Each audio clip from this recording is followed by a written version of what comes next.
യേശു അവരോട്, കൈസർക്കുള്ളത് കൈസർക്കും ദൈവത്തിനുള്ളത് ദൈവത്തിനും കൊടുപ്പിനെന്ന് പറഞ്ഞു. അവർ യേശുവിൽ വളരെ ആശ്ചര്യപ്പെട്ടു.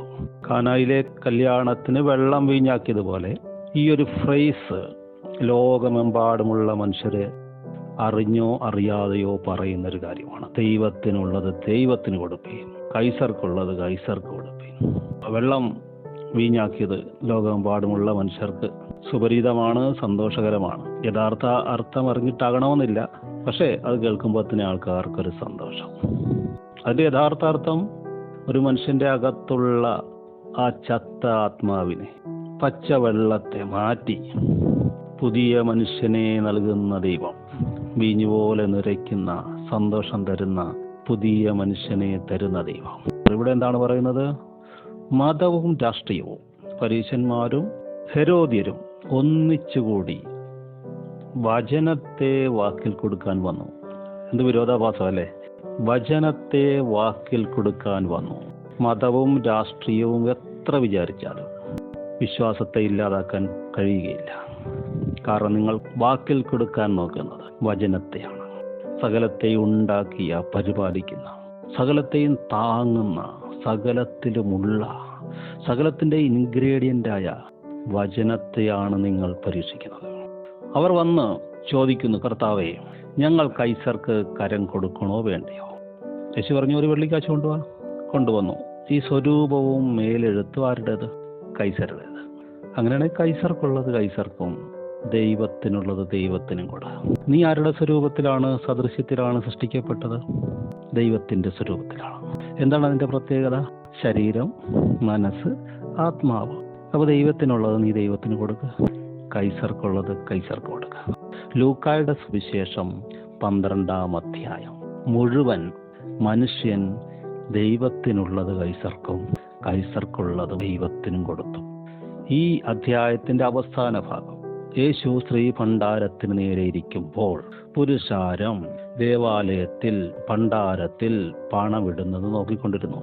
ധനവാന്മാർ അവരുടെ സമൃദ്ധിക്കൊത്തവണ്ണം ഇട്ടു. ഇപ്പോഴും അങ്ങനെയല്ലേ? ഏറ്റവും കൂടുതൽ കൊടുക്കുന്ന ആരാണെന്ന് അറിയിച്ചോണ്ടല്ലേ കൊടുക്കുന്നത്. ദരിദ്രയായൊരു വിധവ ഒരു പൈസ ഇട്ടു. അപ്പോൾ കൈസർക്കുള്ളത് ധനവാന്മാർ ദൈവത്തിനിട്ടു.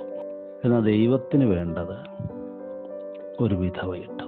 സ്വർഗത്തിൻ്റെ കലവറയുടെ താക്കോല് മേടിച്ചുകൊണ്ടാണ് അവൾ പോകുന്നത്.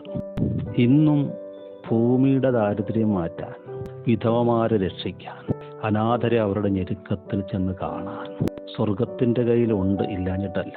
അതുകൊണ്ട് അവൻ എഴുതി, യഥാർത്ഥ ഭക്തി ലോകത്തിൻ്റെ കളങ്കമേൽക്കാതെ തന്നെ സൂക്ഷിക്കുന്നതും അനാഥരെയും വിധവമാരെയും അവരുടെ ഞെരുക്കങ്ങളിൽ ചെന്ന് കാണുന്നതുമാണ്. അനാഥരെയും വിധവമാരെയും സഹായിക്കാനുണ്ട് ഹെരോദ്യരും പരീശരും. പക്ഷെ എന്നിട്ടും അനാഥത്വം മാറുന്നില്ല, വൈധവ്യം വർദ്ധിക്കുന്നു. കാരണം ഇത് ആത്മാവിൽ ചെയ്യേണ്ട കാര്യമാണ്. 12-ാം അധ്യായം പറയുന്ന ഒരു മനുഷ്യൻ അവൻ്റെ സ്വരൂപമാരുടേത്, അവൻ്റെ മേലെഴുത്താരുടേത്, അവൻ ആത്മാവിലാകണം. ആത്മാവിലായില്ലെങ്കിലോ ഈ മതം വിധവമാരുടെ വീടുകളെ വിഴുങ്ങും. ഉപായത്താൽ അവർ നീണ്ട പ്രാർത്ഥന കഴിക്കും. അവർ ബഹുമാനവും പള്ളിയിൽ മുഖ്യാസനവും അത്താഴത്തിൽ പ്രധാന സ്ഥലവും ഇച്ഛിക്കുന്ന മനുഷ്യരാണ്. അവരുടെ പർപ്പസിൽ നിന്ന് അവർ പുറത്തുപോയി. അവർ ആത്മാവിനുള്ളതല്ല അന്വേഷിക്കുന്നത്, അവർ ശരീരത്തിനുള്ളതാണ് അന്വേഷിക്കുന്നത്. മോശയുടെ പുസ്തകം കയ്യിലിരിക്കുന്നു. ഹാനോക്കിനെ കുറിച്ച് കേട്ടിട്ടുണ്ട്, ഏലിയാവിനെ എടുത്തതറിയാം. എന്നിട്ടും യഹൂദന്മാരുടെ ഇടയിൽ സദൂക്യ വിഭാഗമെന്നൊരു വിഭാഗം ഉണ്ടായി. അത് അതിശയമല്ലേ? ജാതികളുടെ ഇടയിൽ ഉണ്ടായതാണെങ്കിൽ പ്രശ്നമില്ല. ജാതികൾ പോലും മോക്ഷം കിട്ടുമെന്ന് പറഞ്ഞ് അവർ ഈ ലോകത്തിൽ നല്ല ജീവിതം നയിക്കുന്നു. ജാതികളിൽ ഒരു വിഭാഗം പോലും അടുത്ത ജന്മമുണ്ടെന്ന് വിശ്വസിക്കുമ്പോൾ യഹൂദന്മാരിൽ നിന്നുള്ളവർ, തോറ എന്ന മോശയുടെ പുസ്തകം കയ്യിലിരിക്കുന്നവർ യേശുവിനോട് ചോദിക്കുകയാണ്, പുനരുത്ഥാനമൊന്നുമില്ല, ഈ ലോകം കൊണ്ട് തീരും. എവിടെ അവർക്ക് തെറ്റിയത്? അവർ ദൈവത്തിലേക്ക് വന്നു. ദൈവം അവർക്ക് നല്ല വിളവ് കൊടുത്തു, ബിസിനസ്സിൽ വർധനവുണ്ടായി, മക്കളുണ്ടായി, സന്തോഷമുണ്ടായി. അവർ പറഞ്ഞു, ഇത് മതി ഞങ്ങൾക്ക്, കൈസർക്കുള്ളത് മതി ഞങ്ങൾക്ക്. അവർ ദൈവത്തിനുള്ളത് കൊടുക്കാൻ മടിച്ചു. എന്നിട്ട് അവർ ദൈവത്തോട് ഉപമ പറയുകയാണ്. യേശു പറഞ്ഞു, നിങ്ങൾ തിരുവെഴുത്തുകളെയും ദൈവശക്തി ഒക്കെയും അറിയായിക കൊണ്ട് തെറ്റിപ്പോകുന്നു. എന്തുകൊണ്ടാണ് നിങ്ങൾ തിരുവെഴുത്തുകളെ അറിയാത്തത്? കാരണം ഇത് ഫിസിക്സ് പഠിക്കുന്ന പോലെ, കെമിസ്ട്രി പഠിക്കുന്ന പോലെ, ഭൂമിശാസ്ത്രം പഠിക്കുന്ന പോലെ, ചരിത്രം പഠിക്കുന്ന പോലെ പഠിക്കേണ്ടതല്ല. ഇത് ആത്മാവ് കൊണ്ട് പഠിക്കേണ്ടതാണ്. മനുഷ്യൻ ഈ ആത്മാവാണ്. എങ്ങനെയാണത്? അതൊരു വഞ്ചി ലോറിയെ കയറ്റി കടലിലേക്ക് കൊണ്ടുപോകാൻ നമ്മൾ കണ്ടിട്ടുണ്ട്. എറണാകുളത്ത് ചാകരയാണെന്ന് കേൾക്കുമ്പോൾ തിരുവനന്തപുരത്ത് നിന്ന് വഞ്ചി ലോറിയെ കയറ്റി എറണാകുളത്തേക്ക് കൊണ്ടുവരികയാണ്. കാരണം പെട്ടെന്നാണ് കൊണ്ടുവന്ന് കടലിൽ ഇറക്കി കഴിഞ്ഞാൽ പിന്നെ ഈ മനുഷ്യരെല്ലാം വഞ്ചിയിൽ കയറുകയാണ്. ഇതുപോലെയാണ് ജഡപരമായ കാര്യങ്ങളിലാണ് തുടങ്ങുന്നത്. ഉപവസിക്കണം, മനഃപൂർവമായി പ്രാർത്ഥിക്കണം, ഉപവസിക്കണം, പ്രാർത്ഥിക്കണം, കൂട്ടായ്മയ്ക്ക് വരണം. യോഹന്നാൻ സ്നാപകന്റെ മാനസാന്തര സ്നാനത്തിൽ നിർവചിക്കുന്നതനുസരിച്ച് മുന്നോട്ട് വരണം. എവിടം വരെ? കടൽ വരെ. കടലിലോട്ട് ഈ വഞ്ചി ഇറങ്ങിക്കഴിഞ്ഞാൽ പിന്നെ ഈ കൊണ്ടുവന്നവരെല്ലാം ഈ വഞ്ചിയിൽ കയറുകയാണ്.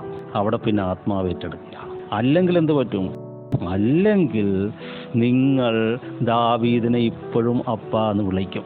ക്രിസ്തു ദാവീദിന്റെ പുത്രനാണെന്ന് പറഞ്ഞ് നിങ്ങൾ ക്രിസ്തുവിനേക്കാൾ ദാവീദിനെ ബഹുമാനിക്കും. അത് വരാൻ പാടില്ല. ക്രിസ്തു ദാവീദിന്റെ പുത്രൻ എന്ന് പറയുന്നല്ലോ.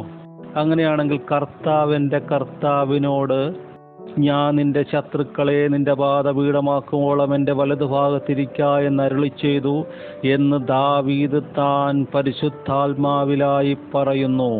ദാവീദ് തന്നെ അവനെ കർത്താവ് എന്ന് പറയുന്നല്ലോ. പിന്നെ അവന്റെ പുത്രനാകുന്നത് എങ്ങനെ? ആത്മാവിലാകണം. അവിടെ താഴത്തേക്ക് വലിച്ചു നിർത്തുന്ന, ഒതുക്കുന്ന എല്ലാ അന്ധകാര മാനുഷിക ശക്തികളും അവസാനിക്കും. അവിടെയാണ് സഭയുടെ ഉദ്ധാരണം നടക്കുന്നത്. അവിടെയാണ് കുടുംബങ്ങളിലെ ദൈവിക സന്തോഷവും ദൈവിക പ്രൊവിഷനും വരുന്നത്. എല്ലാം ഉണ്ടായി, ബന്ധങ്ങൾ ശിഥിലമാകുന്നു. അപ്പൻ മകനെ പോലെ കാണുന്നില്ല, മകൻ അപ്പനെ പോലെ കാണുന്നില്ല. ഭാര്യയും ഭർത്താവുമായി ദൈവം ആഗ്രഹിക്കുന്ന ബന്ധം, സ്നേഹം ഉണ്ടാകുന്നില്ല. കാരണം നമ്മൾ ദൈവത്തിനുള്ളത് കൈസർക്ക് കൊടുത്തു, കൈസർക്കുള്ളത് നമ്മൾ ദൈവത്തിന് കൊടുത്തു. അപ്പോൾ നമ്മുടെ ജീവിതത്തിൽ ഇത് തന്നെ കൊടുക്കൽ വാങ്ങലുകൾ ഉള്ള ബന്ധങ്ങളായി മാറി. കൊടുത്താൽ സ്നേഹമുണ്ട്, കൊടുത്തില്ലേ സ്നേഹമില്ല. അത് കൊടുക്കാനുള്ളപ്പോൾ ഞങ്ങൾ കൊടുത്തായിരുന്നു, ഇപ്പം ഇല്ലാഞ്ഞിട്ടല്ലേ. പക്ഷെ കാര്യമില്ല. നിങ്ങൾ ജഡത്തിൽ വിതച്ചു. ജഡത്തിൽ വിതച്ചാൽ ജഡത്തിൽ നാശം കൊയ്യും, ആത്മാവിൽ വിതച്ചാൽ ആത്മാവിൽ നിത്യജീവനെ കൊയ്യും. അപ്പോൾ ആത്മാവിലാകണം. ഒരു മനുഷ്യൻ മുന്തിരിത്തോട്ടം നട്ടുണ്ടാക്കി, വേലി കെട്ടി, ചക്ക് കുഴിച്ച് നാട്ടി, ഗോപുരവും പണിതു, കുടിയാന്മാരെ ഏൽപ്പിച്ചിട്ട് പരദേശത്ത് പോയി. ആരാണിത്? അങ്ങനെയാണ് ഇസ്രായേൽ ഉണ്ടാകുന്നത്. ജാതികളിൽ നിന്ന് വേർതിരിച്ചു, വേലി കെട്ടി, ചക്ക് കുഴിച്ച് നാട്ടി. ഏതാണ്? പ്രമാണം കൊടുത്തു. അതിൻ്റെ ഫലം സ്റ്റോർ ചെയ്യാൻ സ്റ്റോറേജ് ഹൗസ്, ഗോപുരം ഉണ്ടാക്കി, പരദേശത്ത് പോയി, വേലക്കാരെ അയച്ചു. വേലക്കാരയച്ചപ്പോൾ ഫലമില്ല. ഇപ്പം ഫലമുണ്ട്, അത് കൊടുക്കാൻ മനസ്സില്ല. ദൈവത്തിനുള്ളത് ദൈവത്തിന് കൊടുക്കാൻ മനസ്സില്ലാണ്ടായി. മറിച്ച് കൈസർക്ക് കൊടുത്തു. അതുകൊണ്ട് കൈസർ ഇപ്പോൾ വാഴുകയാണ്, മാനസിക അടിമത്തങ്ങളിൽ കുടുങ്ങി കിടക്കുകയാണ്. അപ്പോൾ അവർ പുത്രനെ അയച്ചു. അപ്പോൾ അവർ ഇവനാണ് അവകാശി, ഇവനെ കൊല്ലുക. അരുളപ്പാട് ക്രിസ്തുവിൻ്റെ വചനം, അവനാണ് അവകാശി. അവൻ മനുഷ്യനായി വന്നു, ജഡത്തിൽ കഷ്ടമനുഭവിച്ചു, ആത്മാവിൽ നീതീകരിക്കപ്പെട്ടു, 3-ാം ദിവസം ഉയർത്തെഴുന്നേറ്റു, പിതാവിൻ്റെ വലതുഭാഗത്തിരിക്കുന്നു. അതുകൊണ്ട് പൗലോസ് പറഞ്ഞു, ദാവീദിൻ്റെ പുത്രനായി ജനിച്ച് മരിച്ച് ഉയർത്തെഴുന്നേറ്റ യേശുവിനെ അറിയുക. അതാണ് സുവിശേഷം. അതാണ് ഭവനത്തിൻ്റെ മൂലക്കല്ല്. പണിക്കാർ ഉപേക്ഷിച്ച് കളഞ്ഞ കല്ലിതാണ്. അരുളപ്പാടാണ് അവർ ഉപേക്ഷിച്ച് കളഞ്ഞ കല്ല്. അത് ഭവനത്തിൻ്റെ മൂലക്കല്ലായി. നമ്മുടെ ദൃഷ്ടിയിൽ ആശ്ചര്യമായിരിക്കുന്നു. നമ്മുടെ ദൃഷ്ടിയിൽ ഇനിയും ആശ്ചര്യകരമായ കാര്യങ്ങൾ നടക്കും. നമ്മൾ ദൈവത്തിനുള്ളത് ദൈവത്തിന് കൊടുത്താൽ, കൈസർക്കുള്ളത് കൈസർക്ക് കൊടുത്താൽ. ദൈവഭക്തി ഇപ്പോഴുള്ളതിൻ്റെയും വരുവാനുള്ളതിൻ്റെയും വാഗ്ദത്തങ്ങളുള്ളതാണ്. പത്രോസ് പറഞ്ഞു, ജീവനും ഭക്തിക്കും വേണ്ടിയത് ദൈവഭക്തിയിലുണ്ട്. നമ്മൾ തിരുവെഴുത്തുകളെ അറിയണം, ദൈവശക്തി അറിയണം. അങ്ങനെ ഒരുവൻ അറിഞ്ഞാൽ, വചനത്തിൻ്റെ പൊരുൾ തിരിഞ്ഞാൽ, ഒരുത്തൻ ആത്മാവിലായാൽ, അവൻ കാര്യങ്ങളെ തീരുമാനിക്കും. അവിടെ ദൈവരാജ്യം ഉണ്ടാകും. അതിൻ്റെ ഫസ്റ്റ് സ്റ്റെപ്പ് എന്താണ്? നിന്റെ ദൈവമായ കർത്താവിനെ പൂർണ്ണ ഹൃദയത്തോടും പൂർണ്ണ മനസ്സോടും പൂർണ്ണ ശക്തിയോടും കൂടെ സ്നേഹിക്കുക. സേവിക്കുക എന്നാണോ പറഞ്ഞല്ല, സ്നേഹിക്കുക. സ്നേഹിക്കുക വൈകാരിക ബന്ധമാണത്. അത് ശരീരത്തിനെയും മനസ്സിനെയും ആത്മാവിനെയും സ്വാധീനിക്കുന്നതാണ്. ലോകത്തിലുള്ള എല്ലാ മനുഷ്യർക്കുമുള്ള ഒരു ഫോർമുലയാണ് സ്നേഹം. അത് മനുഷ്യൻ ദൈവത്തിൻ്റെ സ്വരൂപത്തിലും സാദൃശ്യത്തിലും സൃഷ്ടിക്കപ്പെട്ടതുകൊണ്ട് ഈ വികാരമുണ്ട്.